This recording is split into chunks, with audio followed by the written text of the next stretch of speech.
self-Kajanita Wali, Idi Fidomano, Biggie. I'm Farug from Smile.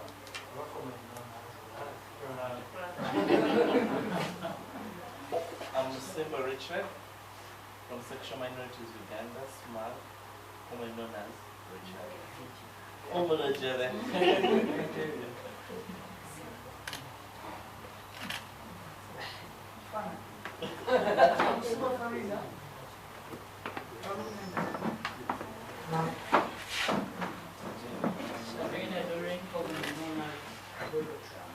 have Sharif in the house.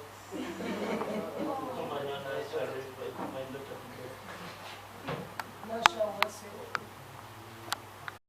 Our lives and also the work that we do. Thirdly, we have Mapi Mulago, there in the next room, that will provide VCT for whoever requires it, as well as a discussion on health issues right here. You're welcome. And I'm inviting Frank from Sexual Minorities to say something.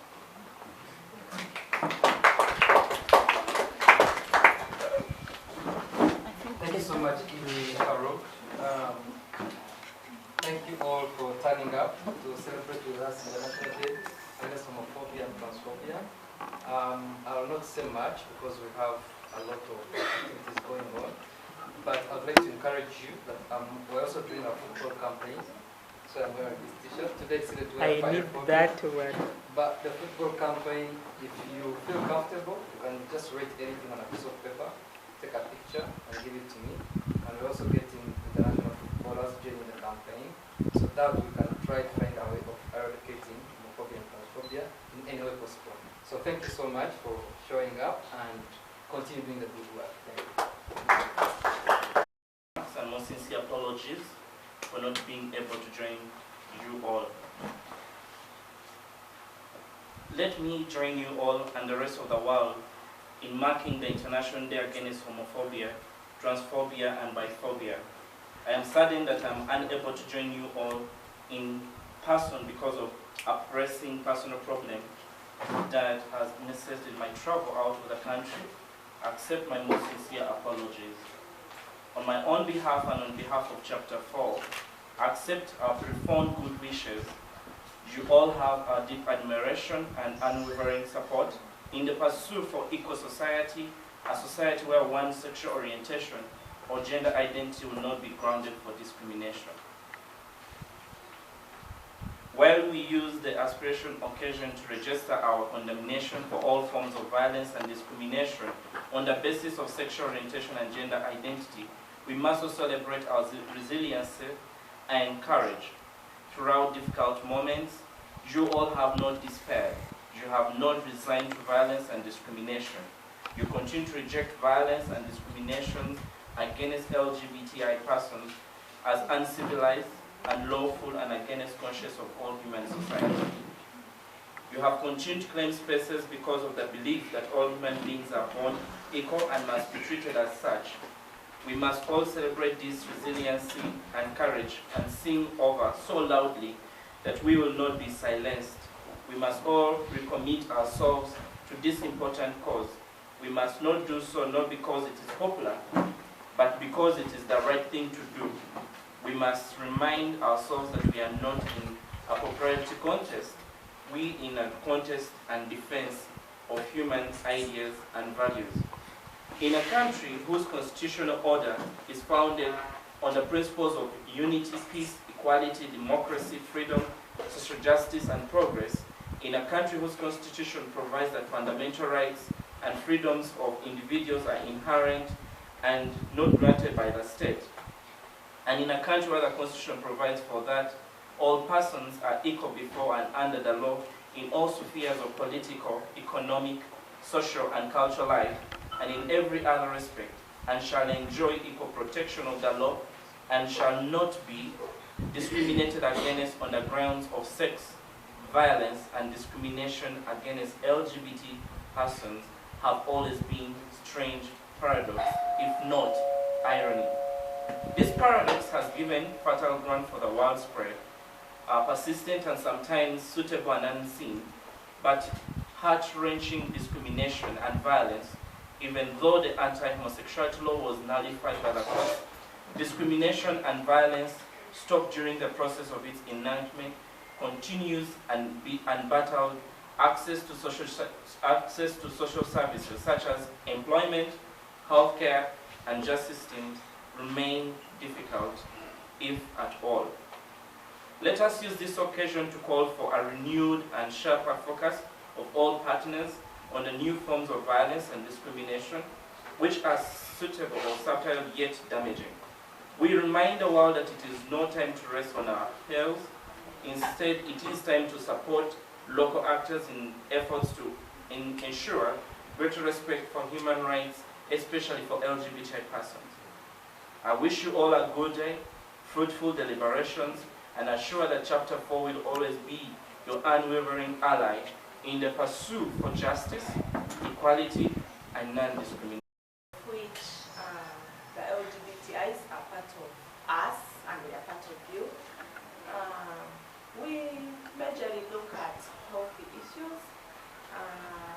We are headed by Dr. Chambade, and MAPI began work in 2008, particularly to provide healthy services to the most, what we call the groups that were mostly being stigmatized and discriminated as far as health-related issues were concerned. So, I'm not going to go into much detail, but the reason as to why we are here, we are to provide services, and today having a team that is going to do VCT, and we are also here to treat a few of the infections, maybe the STIs infections, and we encourage everyone to open up a file with us.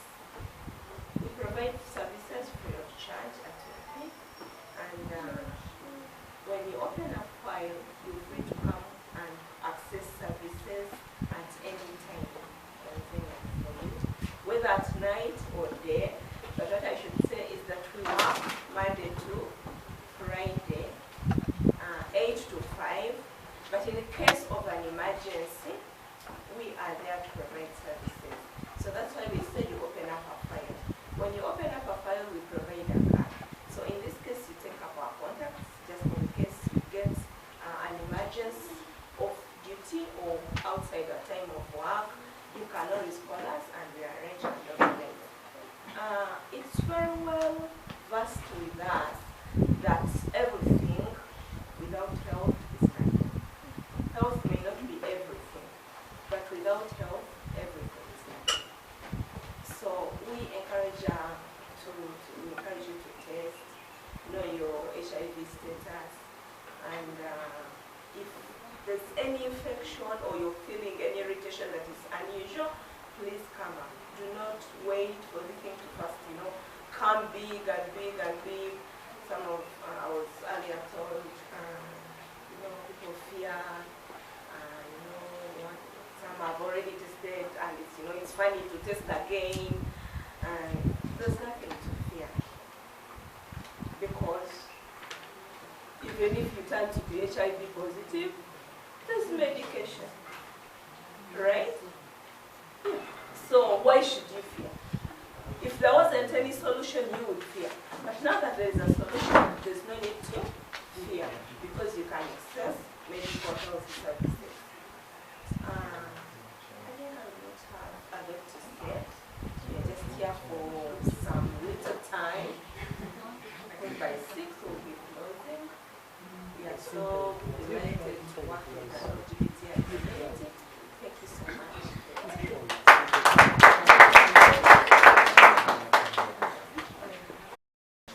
Well, some of the sexual practices most of us do are not sexual, but I must say I am sure still that we engage in are not very friendly to using dental dams. So to answer your question, dental dams are not very effective. They are only effective when leaking But if you intend to engage in other sexual practices, you may use other types of their condoms. So take the condoms.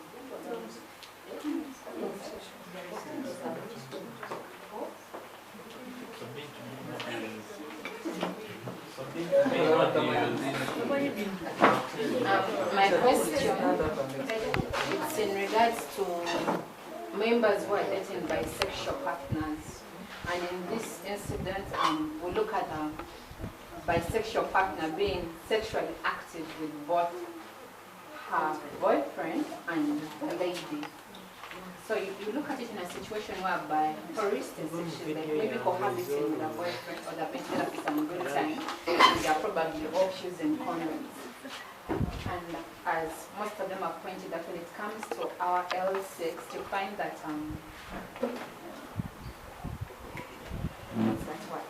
the measurements are a bit slow. So how would we go about it? Like let's say the protection, like you see the dams and all, but they're not so applicable when you're like B2B. So what's the okay, let me use examples. Let's say I'm a bisexual and I'm dating, no offense, I'm dating Richard, and at the same time, Nasha is also my partner. So you find that I'll not choose condoms with Richard, and when I go to have sex with Nasha, we are still having it live. Meanwhile, I'm looking at it like whereby Richard is not faithful to me. He's probably banging some other women out there, and there's a high possibility I'm going to maybe carry the STI or STD to Nasha, or maybe get it from Nasha and bring it to Richard. So I'm looking for what's the way forward. Yeah, so I think that is so explanatory because you need to protect yourself. We all know, of course, if he says no, there's a way you need to convince this person. Otherwise, there are bigger chances of him because you are not so sure if he's just giving to you alone. And the best method we do, or what we encourage, is always protection. Because you're not sleeping with this person alone, and you're not going to tie this person onto the rock. And we are not sure that this person is not having you alone.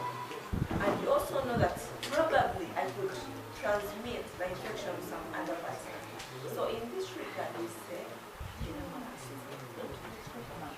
it's protection.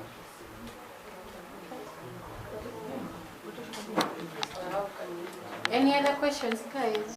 For all to see it, take your candle, go light your world.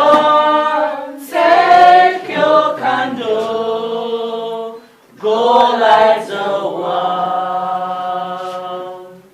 So we know, and as we're all standing in this room, the very first name we shall mention is David Kato. But I know that in your community, in your village, in your organization, in your social groupings, you know of individuals who have gone through a lot of discrimination. It could be you, it could be me. I'm going to ask us to take just a few moments to mention, don't listen to what your neighbor is saying.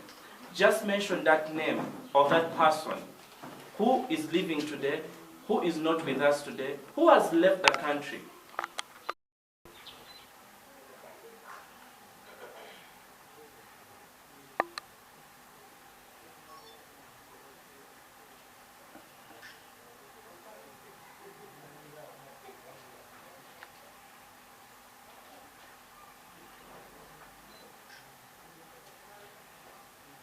May all those that have departed rest in peace. May all those that remain in suffering find some peace. May all those that still remain in the struggle find a way out of it. May we all find a path that, Lord, and all that we believe in, that we shall have a free and liberated LGBT community, not only in Uganda, not only in East Africa, not only in Africa, but the entire world, that all this big pride family shall be free indeed. Thank you. Amen.